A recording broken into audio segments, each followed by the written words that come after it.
Bonjour,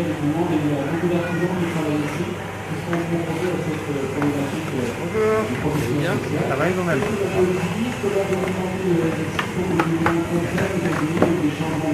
Un, deux, trois. Un, deux, trois. Alors, bonjour monsieur, je vous vois en plein travail là. Oui, je suis en train de cuire les baguettes.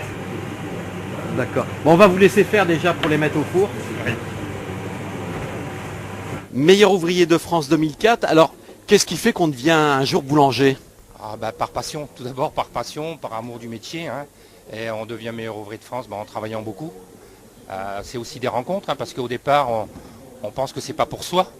Et puis on rencontre des gens, on fait aussi des concours. J'ai fait la Coupe du Monde, j'ai fait la Coupe d'Europe, Coupe de France.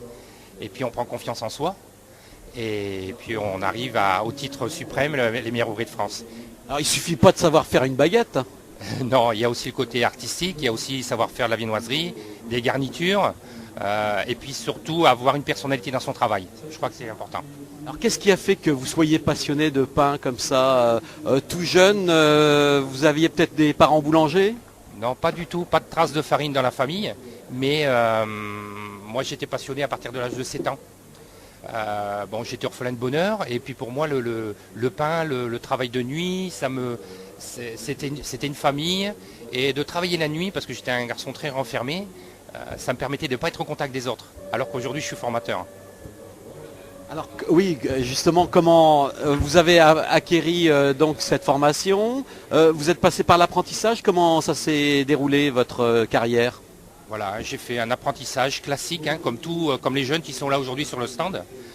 J'ai fait un apprentissage de 2 ans, et puis après ça, je suis parti travailler un peu partout en France. Après, c'est des propositions de travail. On rencontre des professionnels qui vous embauchent et qui vous préparent aussi. Et un peu partout, on apprend des choses. Mais bon, c'est sûr que c'est un investissement dans le temps. C'est beaucoup d'heures, la boulangerie, encore que ça a bien évolué maintenant. Oui, on travaille plus ou pratiquement plus 7 jours sur 7. Non, il y a de plus en plus de boulangeries qui ferment même 2 jours par semaine.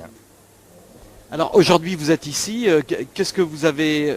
Vous avez déjà peut-être votre boulangerie?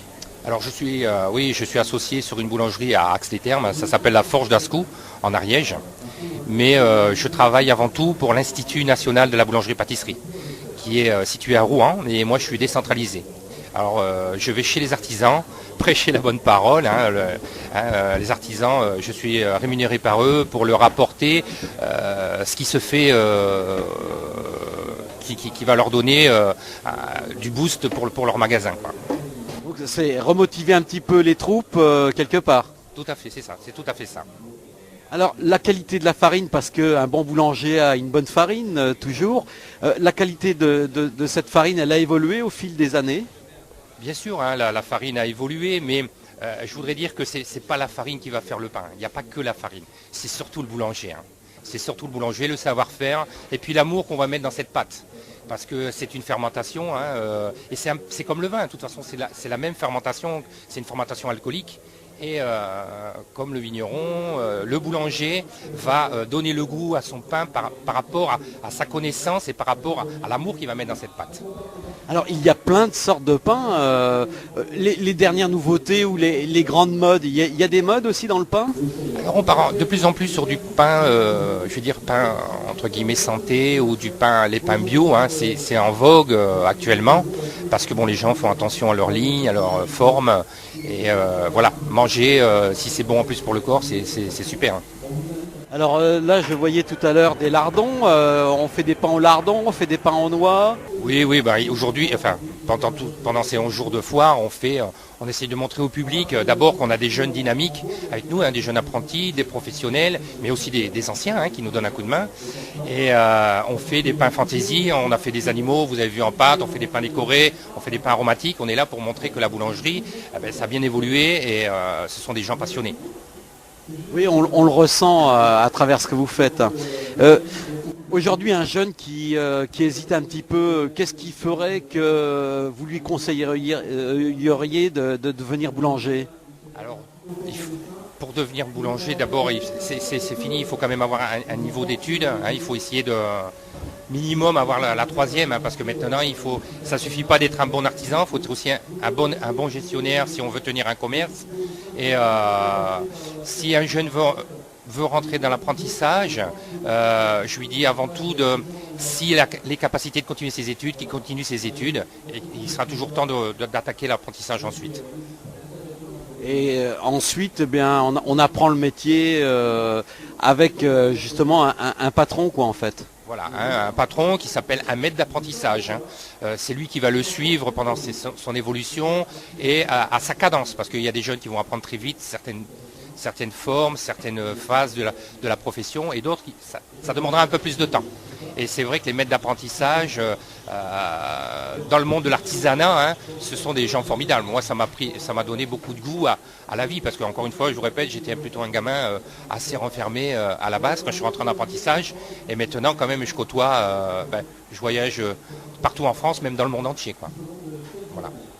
Et il y a différentes, en fonction des endroits, il y a différentes spécialités, des produits locaux aussi dans le pain.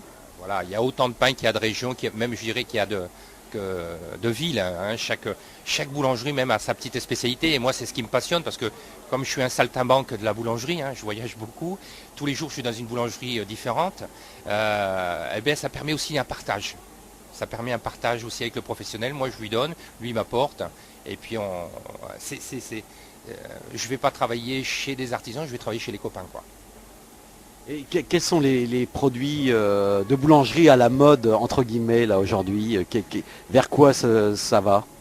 C'est toujours, je vais peut-être vous décevoir un peu, mais c'est toujours une bonne baguette. La baguette, c'est pour avoir une boutique qui tourne, à mon avis, c'est avoir une bonne baguette, un bon croissant. Voilà. Après, tout le reste, ça serait des valeurs ajoutées. Et ce Tour de France, vous allez le continuer encore longtemps ou vous avez d'autres visées là aujourd'hui? Non, parce que je sais faire que la boulangerie. Hein. Donc, pour moi, j'espère, il n'y a que la santé qui pourrait m'arrêter, quoi. Voilà. Si j'ai une mauvaise santé, je serais peut-être obligé d'arrêter, mais j'espère que ça durera encore très très longtemps.